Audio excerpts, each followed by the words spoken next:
Okay, good. Okay, so we're on the thing.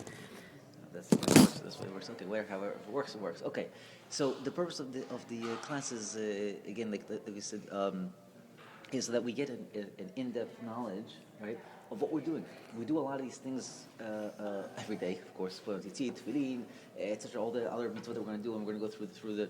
So, it doing them just out of rote or out of robotic doesn't really serve anything, right? We said many times before the famous example, Rav said of the lighthouse, right? There's a guy in the lighthouse, and his job has been for the past 50 years.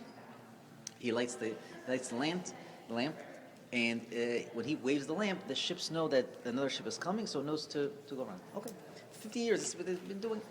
And so year 51 comes, and the last day of the year, and he waves his lamp again, as he always does. But this time, the ships collide. There's a big catastrophe, Okay. Anyway, long story short, the king, as now they do an investigation. What happened? So he brings the guy in. He says, "Okay, no. So tell us what you did. Did you wave your lamp like you always?" He said, "Yeah, wave the lamp. And you put the signs up. I put the signs up, and everything was." Okay, so the king is looking. It must have been a tragedy, just tragedy, one of these things. Okay, so they close the case, and everybody's ready to go home. And as the man is leaving, the king thinks about the case a little bit more. He says, "Wait a minute, hold on. You told me you lit the lamp like you always." Yeah, he says, "Yeah." He says, "I forgot to ask you. Did you light the lamp?" He says, "Oh, now that I think about it, I think I forgot to light the lamp." He says, "But you were waving the lamp." "Yeah, I was waving the lamp. I always do it. But in my hurry, I forgot to light it." He says, "That's why they couldn't see it. That's why the ships crashed." So similarly, when we do a mitzvah, we should try to act, again, I'm not talking about kavanot of the Rashash. I'm not talking about the high-level yichudim and names and numbers.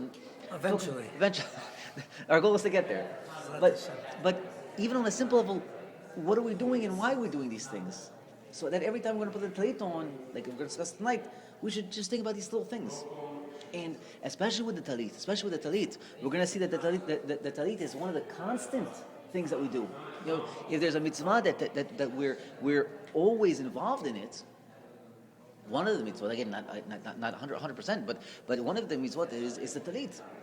And in fact, by the Sfaradim, we don't take it off. Apia Kabbalah, the Ari Kadosh says that a person sleeps with the talit. A person wakes up with the talit. He should always be with the talit, except in the bed, except to take a shower. So one time that he would go, that the Ari Kadosh would take off the talit. So we see that this was a very important mitzvah. It was not something to be taken lightly. Just to give a precursor for what we're going to get into, just a few questions of the talit. Few questions. So we know the halachot. So for example, the halacha is we're going to put the talit over our shoulder, right? We say that Hashem Yechud.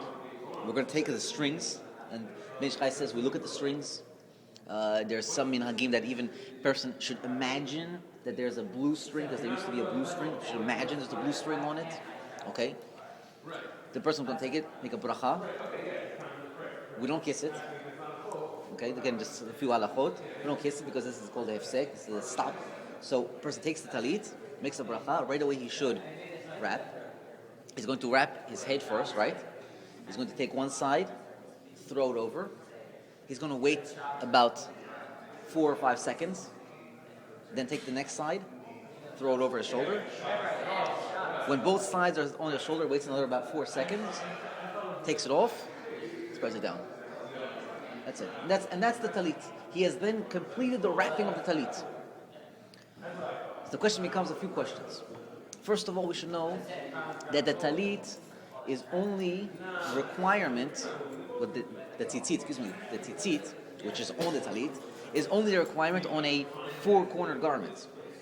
If you have 3 corners in your garment, from the Torah, you have no obligation to have tzitzit. So if you have a like a shirt, a t-shirt, technically speaking, if you have no corners, you have no reason that you're not obligated. You don't have to put on the strings. When do you have to put on strings? 4 corners. That's what the Torah says. I saw in the Shla Kadosh, he brings down his words are very harsh. He says, because the mitzvah of tzitzit is so important, one should go out of his way to wear a 4-corner garment in order to have to wear the tzitzit. That's how important it is. Okay?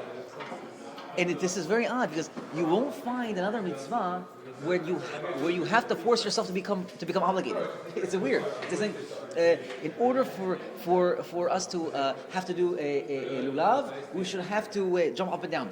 And if you jump up and down, you're going to put the no. You don't have any mitzvot. That doesn't exist. The only time that you have to do mitzvah is a time. There's a certain time for every mitzvah. But we never say, make yourself mechuyav, make yourself have to do the mitzvah. We don't do this. So that's the first question. What is going on here? Another question is, like eating when you're not hungry. Yeah. Well, again, so that's a good example because there is one day where right on the day before Yom Kippur, right. So you should eat, right? So, but here you're in order to become here. Like what makes you obligated? The day. On the ninth, once the ninth hits, you're automatically obligated. Right? But I mean, like someone would say, like, okay, you're going to eat, so you can make a bracha on right, food, but right. not like because you actually want to eat it. Right, exactly. So make yourself mechuyav. Right. So that's a great example because we're going to get into that. There's something about that. There's something about us wanting to become mechuyav, wanting to become obligated. We want to become obligated, so therefore we're going to do a certain action in order to come under the Torah obligation. Okay. Another big question is that we asked is, if the whole thing of the talit is called a talit, why in the world do we make a bracha on mitzvah tzizit? Nowhere do you find a bracha on mitzvah talit. Doesn't exist. There's no bracha like that. It's all about the tzizit. Mitzvah tzizit, tefa tzizit. But nowhere do you find about a talit. What's going on? Right? Another question is, what is this blue string here? What is the blue string? What is it doing? What is it about? We don't have it anymore. But the Ben Ish Chai goes out of his way and tells us, one should imagine that there's a blue string in there. Ad kedei kach. Up until the point. You should imagine blue string. What's going on? Okay. So we got these questions out of the way. It's again another free idea is well, a lot of times we do physical actions and we know that they have a spiritual ramification. They do something upstairs, right? We do something down here and they do something upstairs. So last week we read about the parasha of Lech Lecha, right? So the first pasuk tells us that Abraham is told, Lech Lecha me'artzecha, go from your land, right? Mimoladetecha, from your birth land, me'eretz avicha, from the land of your father, El la'aretz asher ar'eka, to the land that I will show you. That's the first verse. So this is brought down in the Be'er Maim Chaim. The Churn of Rabbi, he says like this. Why in the world does it say Lech Lecha? Go to you. Say go.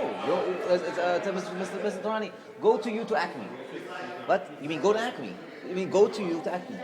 So he says very simply, again, I don't want to get too much. He says, what is he saying? He's saying, when you're going to go to what I'm about to tell you, you're going to find yourself. You're going to you. You're going to discover what does it mean to be a Yehudi. This is what you're about to do. How do you do it? What do you do? Because you were given a neshama, you were given a soul. Because you have this soul, you have an ability to connect heaven and earth. You have this ability. So Avraham Avinu says, how am I going to do it? How am I going to do it? There's no way. I can't connect things. Who am I? Avraham Avinu is very humble. So he says, Lech lecha me'artzecha. Go from your land. He says, when you will do physical things that are called land, physical things, eating, sleeping, putting on a talit, shaking your lulav, that's how you're going to connect. You're going to be doing these things, and they're going to unlock upstairs different gates and different things, and all of a sudden, boom, boom, boom, boom, things are going to come down. Then you will connect lemoladetecha, to the place of your birth, meaning to the neshama that's upstairs. You will connect.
So in short, we're able to, by doing physical acts, we're able to connect upstairs. So let's now discuss the first physical act that we're actually going to be doing is the talit, right? And so the BIH opens up with those halachot of the talit, right? The first, in terms of what do you mean by the first? Well, the first big action that we're going to be doing of our to jumpstart the day, right? We're going to do the dime. We're going to do the dime. Yeah, and we're going to discuss actually in a later shuir the ramification of that. It's also again nothing is simple in Judaism. We make everything out complicated, and everything has to do, especially when you're talking about, like we just said, you're able to connect heaven and earth.